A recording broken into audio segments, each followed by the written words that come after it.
Welcome to the Beautiful Game Plan podcast, produced by Focus Shift Films and sponsored by Welsh sports fans. I'm your host, Daniel J. Harris. I'm a filmmaker and entrepreneur working across sport, and I'm a huge fan of sports content. This podcast is my chance to meet amazing people who are doing amazing things in the sports content space and to share their stories with you in the hope that it inspires ideas.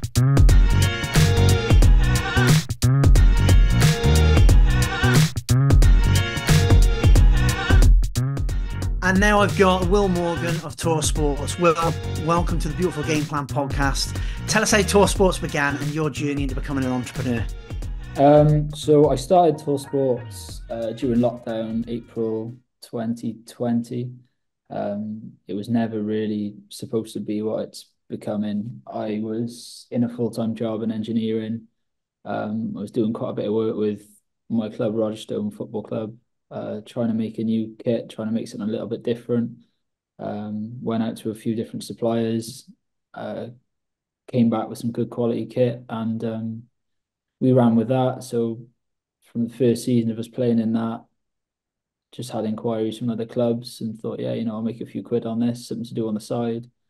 And then the more and more that developed, I could sort of see that there's a decent business model in there somewhere. So we had a baby 2 years ago, and I had to make a decision then of stick with a full-time job or give Tor Sports a go full-time. So sort of jumped into it, and yeah, 2 years on full-time now.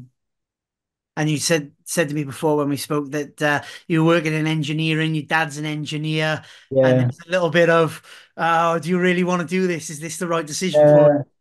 it was a big risk, to be fair. I was comfortable, the salary was reasonably good. I enjoyed it. I didn't love it like I love what I'm doing now, but I didn't hate it. I was happy going to work every day.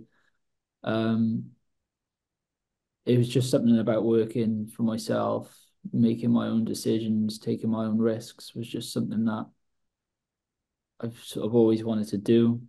And to be able to do that in the area that I'm passionate about, it's just an opportunity I could not have done it. I think I'd regret it my whole life if, we had the baby and I just said, I'll have to stop now and stick with engineering full time. It'd be living with me every day. So yeah, I'm glad I took the risk, and fingers crossed it's all going well so far. Fantastic. And tell us about that first kit for Rogerstone AFC then. So the home kit and sponsorship with Tiny Rebel, you've done a few things with them. How Yeah. did all that come about? How did you get the partnership with Tiny Rebel? And then you're obviously passionate about creating kits that stand out and look a little different. So what was the thought process for that first Rogerstone AFC kit, and how did that kind of light the paper for exciting you and getting you into this journey of creating kits? Yeah, so we Rogerstone have been using Tiny Rebel as their clubhouse. They use them for a few years. So they're our main sponsor. We're hoping they will be for a long time. So they sponsor the club. Luckily, the sort of the marketing draw that they get just because of their brand is massive. So when we made that first kit, they were always going to be on the front of it. Obviously presented the kit to the players. It wasn't really a thought that we would put it online and put it for sale, but I had a few people saying, any chance we could buy one? I want to buy one for my kid. I want to buy one for my dad for Christmas. I was like, yeah, fine. So we're literally talking 10 minutes on Shopify, set up a landing page with the shirt, set up a Twitter page and said Rogerstone home shirts now available for sale. It got shared by Tiny Rebel, and the traction that got, I just couldn't believe it. We're talking, I think that shirt now, I have to check numbers, but between the home and away shirts, about 5,000, which is just ridiculous when you compare it to we've never sold a shirt before probably. So that was like a realization that there's a real opportunity here, not just for Rogerstone, but any club at any level can do this if they do it right. And just to give anyone at home who doesn't know Rogerstone AFC are a little bit of context, you're sitting fourth in the Gwent League, with a possibility of going into the Welsh League. So you're in the fourth tier of Welsh football, and then going and selling kind of 5,000 shirts home and away. That's massive for a club of that size, isn't it? Do you mean kind of that income, that exposure? Yeah. and pretty much you kind of come across a new business model for grassroots football. Yeah, and I mean, what we do can be used as a genuine revenue stream for clubs. And there's a lot of clubs that are seeing that, you look at like what we've done with Corries, what we've done with Lantford Major, obviously what we've done with Rogerstone, but any club that we work with, we give them kickback on shirt sales. So obviously sometimes you need a bit of a hook with the shirts, but sometimes if you look at like what Lantford Major have done, you know, the Tiny Rebel Rogerstone shirt sold because the Tiny Rebel, the Corrie shirts have sold probably mainly because of the sponsors on the front, but the Lantwick Major shirts are selling because of the personality of the club. So you can build yourself up as a club to work with us and to like, generally create a revenue stream from the shirts. And I think that you've got to look at it indirectly as well. So sure, you can make money from selling shirts, but I think that, or I like to think that we're the only people about that sort of provide free marketing in that area as well. So, okay, maybe somebody doesn't buy the shirt that they see online, but then they take an interest in your club, and then they're looking at your fixtures, and then they're going to a game and they're buying a ticket or they're buying some food, or maybe they know someone who will sponsor you, and then they go into every match, and then they're bringing their kids, and then the kids join your junior setup, and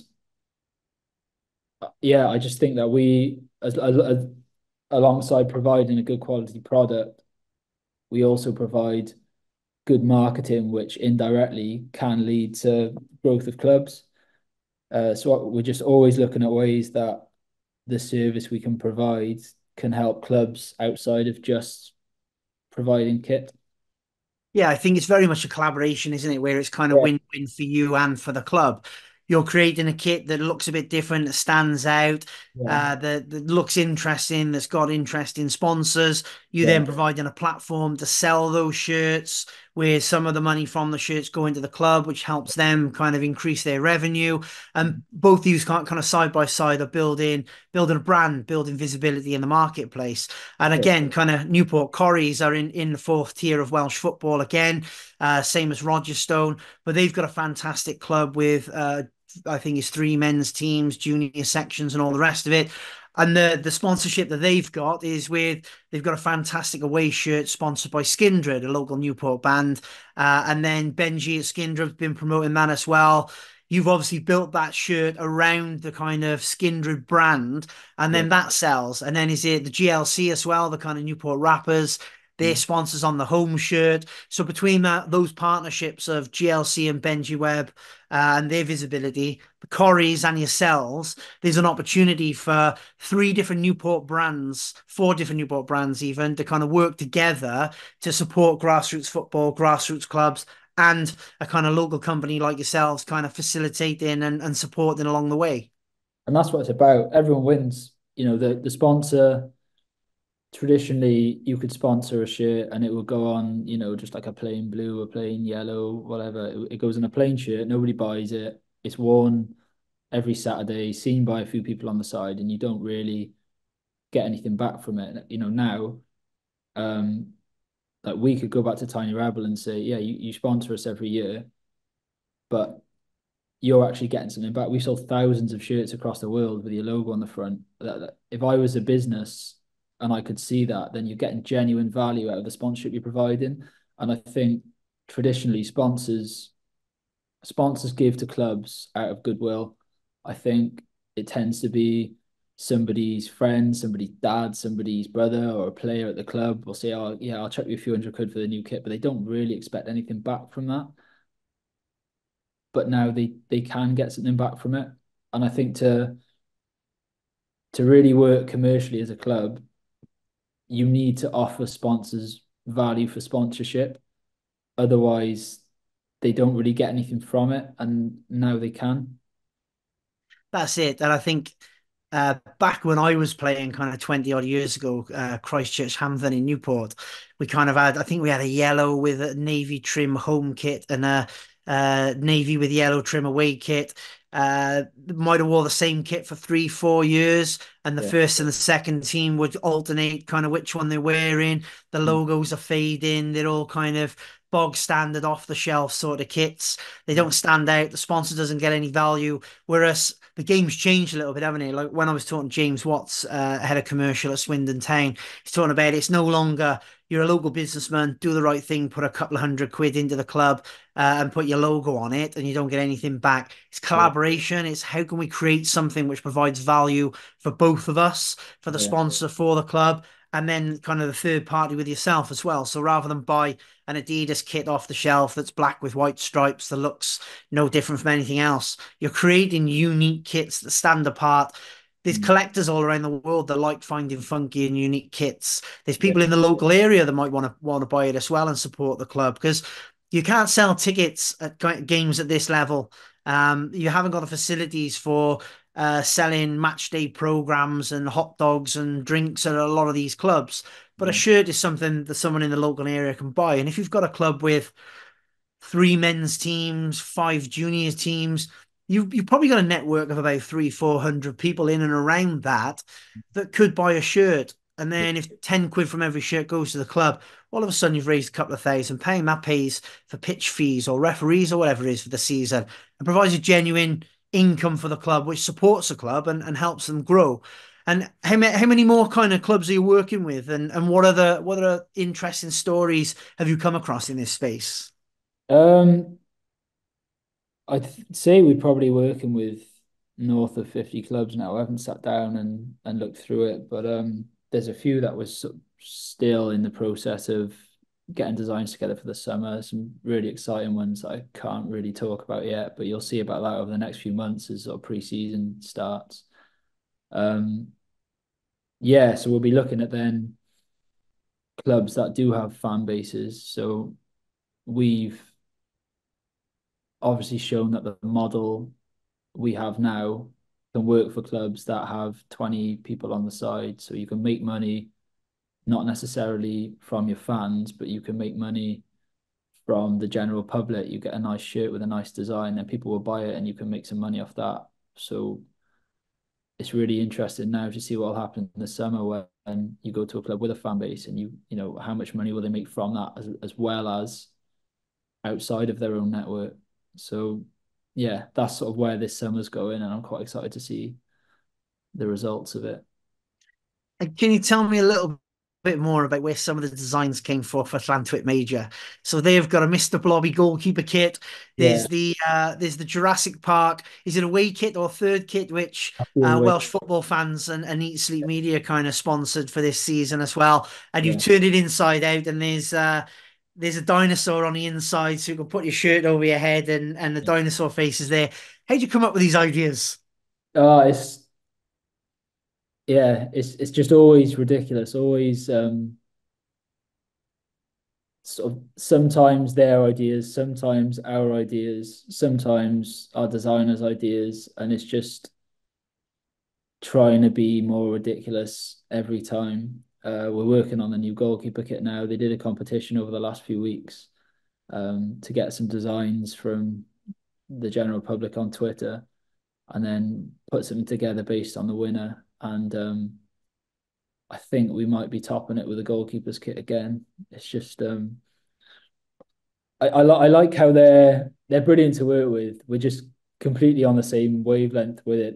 It's so I don't think they've ever said no to anything, and I think we don't really say no to anything for them either. It's yeah, it's really good fun working with them. But yeah, we got another ridiculous goalkeeper shirt due out in the next few weeks. But I think that's genius. Like Yeah. you think about when you're a young football fan, like two things that every kind of young football fan did: collect stickers and Yeah. design kits. How many times you've been sat in the back of a classroom and you design your own kit for your favorite club, whether it's a Manchester United or an Arsenal or your local club. Everyone loves kind of, oh, I'd have green sleeves and I'd have a red stripe there. And I put this on there and that on there, opening that up to football fans and letting them design their own weird and wonderful kit. I'm sure they had a big response to that. Do you know how many people kind of designed and sent in their kits? I don't know actually. The club have sent me a few. sort of a few potential winners and sort of asked for our input to see what we think. And yeah, I think we might be nearly there with the design. I haven't sent it over to them yet. I think I'll send it over to them today. But yeah, it's great. It's a great idea getting the public involved, sort of again about getting other people invested in your club. And they're really, really good at that. You know, the reach they've got on social media when you look at the size of them as a club and then the media attention they attract. It's brilliant what they're doing there. It's great for Welsh football, I think. Yeah, they've been playing in Europe this season, haven't they? Kind of, is it a Phoenix Trophy with the kind Yeah. of is it kind of socialist sort of clubs from across Europe playing in a individual kind of tournament, isn't it? From what I gather. Yeah, I think so. I think they don't necessarily, I don't think you enter it based on performance levels. I think it's about um, clubs that Boss of the club. yeah, exactly. Yeah. So yeah, um, they were in a group with Skjold from Copenhagen and Enfield Town. And they did well. I think they finished second. And then the top from each group goes through to the semi-finals. I think they were in Como this year. Um, but yeah, I mean, hopefully they can enter that again next year. I think it's great. Again, brilliant for Welsh football. I went to the two home games. I couldn't make the away ones, but the first one against Skjold, it was heaving there, really busy. That's it. It's something unique, isn't it? And Yeah. kind of clubs at any level can do something a bit different, a bit interesting, and they seem to be really good at that. Then Atlantic Major, and they get lots of visibility from it. It benefits them, it benefits the local community, and it benefits Welsh football as well, like you said. Riverside Sports Bar with Welsh sports fans is Newport's premier sports bar and has been voted best sports bar at the Welsh Hospitality Awards.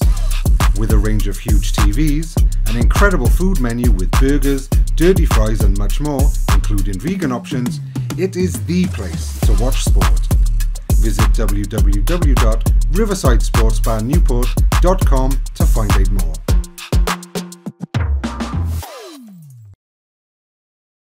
And then also tell us a little bit about you've been working with Cardiff City Ladies who are rebranding as Gwalia United. I know Yeah. Julian Jenkins over there is kind of really excited about where the club is going and wanted to work with a Welsh brand to create a unique kit. And obviously the partnership between you and them seems like a match made in heaven. Yeah, so they're, completely opposite of Lantwit, I'd say. They the designs we've done for them are just nice and clean and classy. And we've tried out a few new things with our sort of kit templates, and they've come out like really nice, really happy with them. But yeah, they've been great to work with. It's exciting to see where they're going to be going over the next few seasons. Obviously with the new ownership and the rebrand. Um, I think that they were start of the season, they were looking like they could be fighting relegation. They ended up doing well. They ended mid-table, looking to push on next year. So yeah, I'll be following them closely the next few years.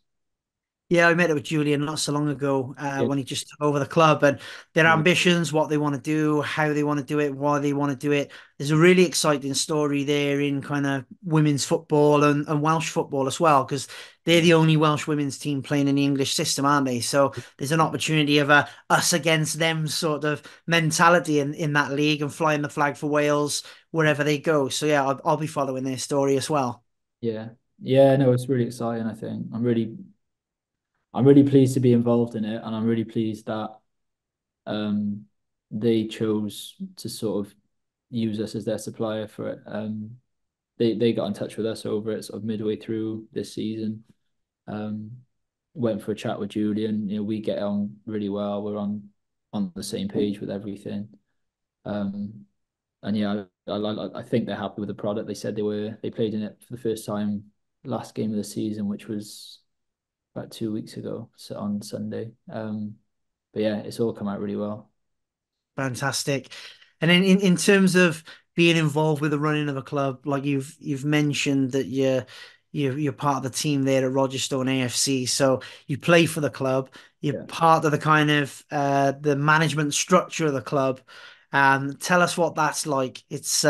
it's all encompassing for you, making the kit, playing for the team, kind of helping with the building of a new ground. What's going on down there? Yeah, so I mean, it's been very time consuming. The past year in particular has been busy. I think it's important with work that I stay in touch with how clubs are run. Um, I've been involved with Rogerstone now, sort of quite deeply involved with them, 6 or 7 years. So when I started, we were tier 6 fighting relegation. We had no money in the bank. We were sort of genuinely thinking we could be folding in 2 months if we don't sort something out. So being there from sort of when the club was at its lowest, and now we're facing, this has been the best season it probably in the club's history. We're sort of knocking on the door of tier 3 of Welsh football, which is takes a lot of work to get there.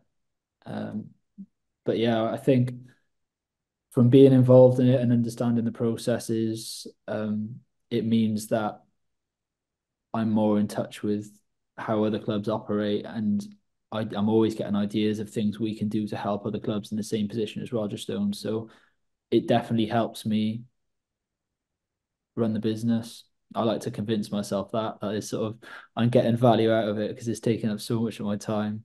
But yeah, the club's in a pretty good position now. We've applied for a tier 3 license. It's sort of, we're building a stand. We've just put in a path. We've just had portaloos delivered the other day. It's a lot of work, and the infrastructure you need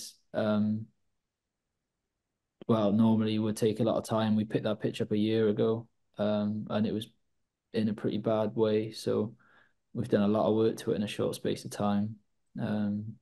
Whether we get promoted or not, I'm not so sure. Probably going to finish 4th or 5th.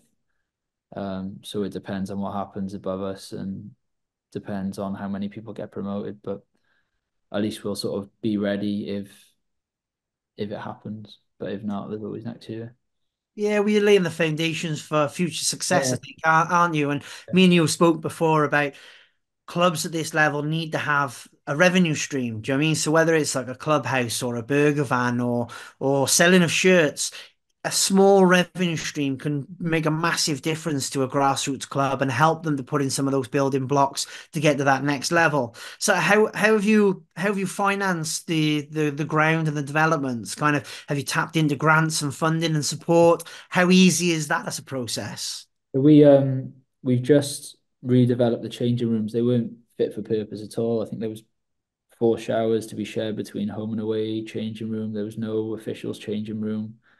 Um, it was just we wouldn't have even been able to play there with our seconds and thirds. So we applied for a grant from Cymru Football Foundation, who have just been superb start to finish. Put the grant application in, I think the day before the deadline, but with a lot of detail in it. We had it all costed. We had all the drawings sort of done and ready to go. And luckily that grant came through. So work started on that just before Christmas, finished a few weeks ago. And now sort of the changing rooms we got, they're the best around. They're as nice as they're going to get. We've had some Sport Wales funding for the pitch. So applied for a grant from them to convert it because it was a rugby pitch. So we got some good funding for that. So bought new football posts, corner flags, things like that. We've had to widen the pitch, which we use the money from shirt sales for that. So that's just been tucked away. Rogerstone get the same deal that everyone else gets with Tor. I think that's important, especially for me. If I want to understand on a club's end how the process works, then they get the same deal that everyone else is getting. And then I can see from a club's perspective how it works and how we benefit and how things can be made better or adjusted. So, yeah, Rogerstone get the same deal as everyone else. So we use that money to widen the pitch, and then just sponsors. It's amazing what comes forward when you're sort of desperate. So, the message has gone out to the boys that if we want to be where we want to be, we need more money. if any of your parents or your friends or your partners, or if you've got anyone who you could think could help us out with a few £100, let us know. And a lot of people have come forward, and it makes a massive difference. It really does. Well, that's it. We're talking about grassroots clubs, aren't we? They kind of Yeah, build around communities.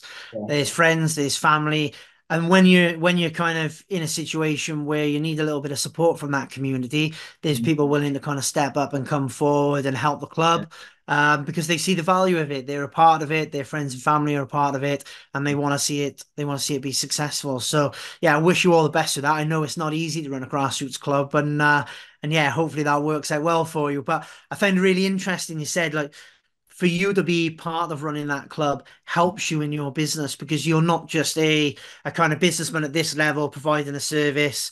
You're actually both ends of the kind of service, I suppose, yeah, providing it, but also receiving it. And that understanding and that knowledge of how to run a grassroots community club helps you in terms of what you're offering as a business because you know what they need, you know what yeah. they're struggling with. So yeah, I think tell us a little bit more about that ethos and how that's helped supported Tor's growth.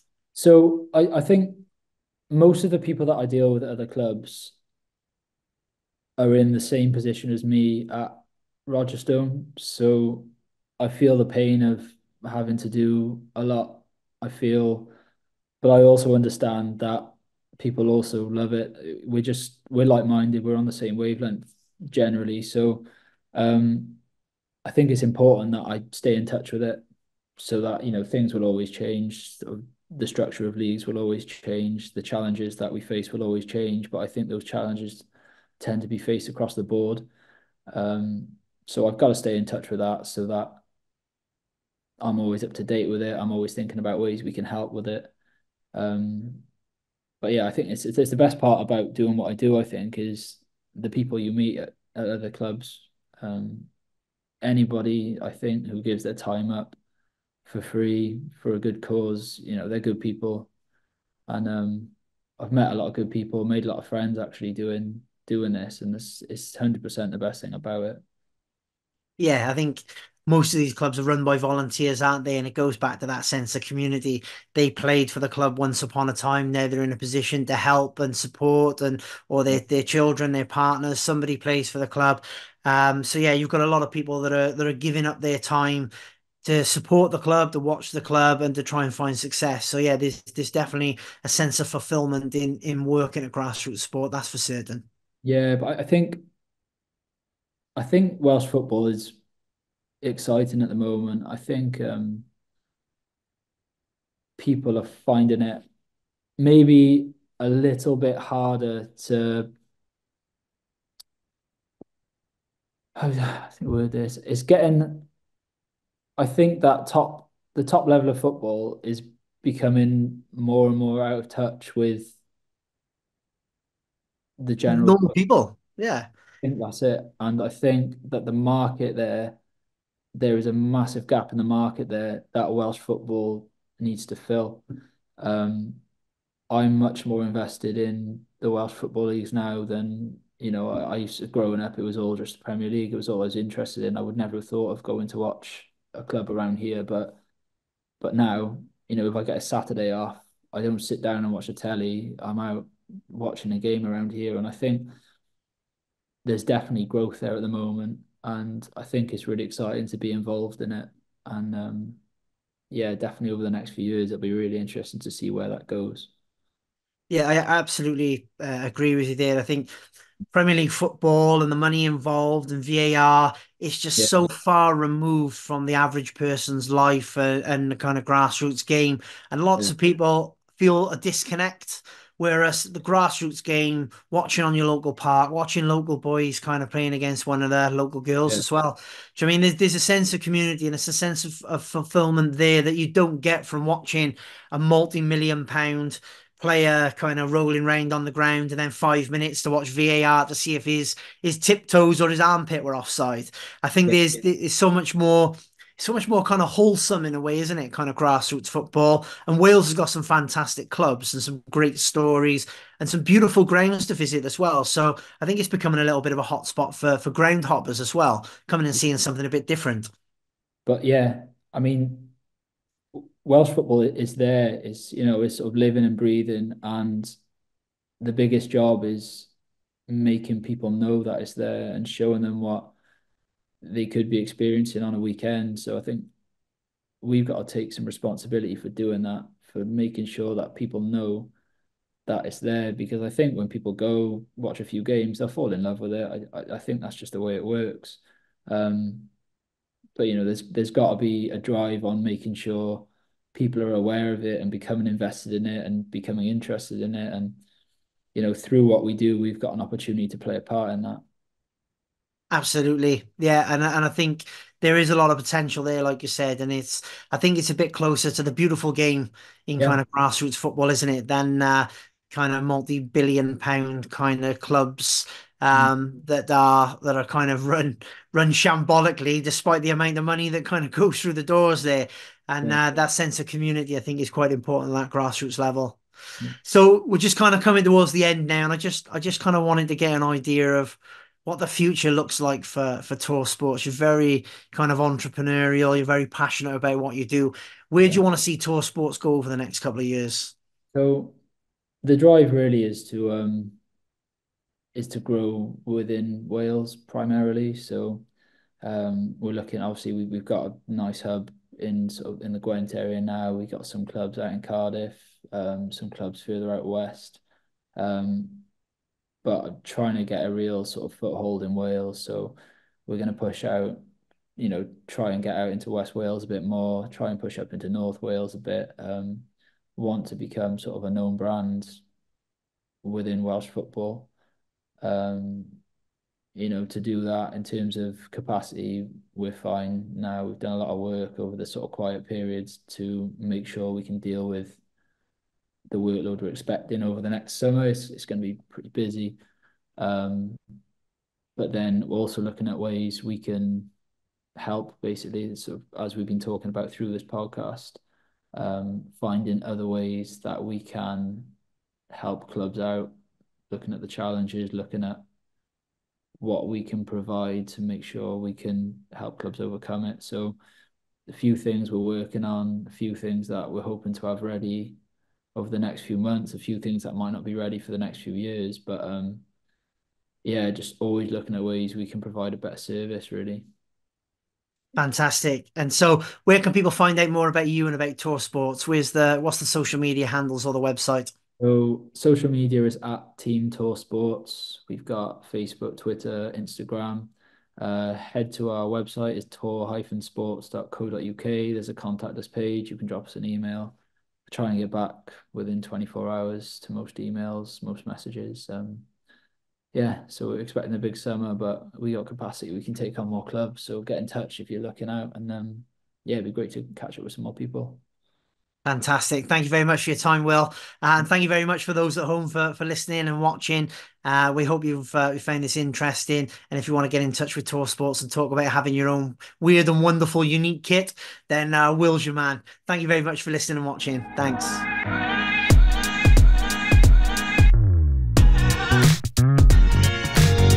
Don't forget to like and share this episode and subscribe to the channel for more content.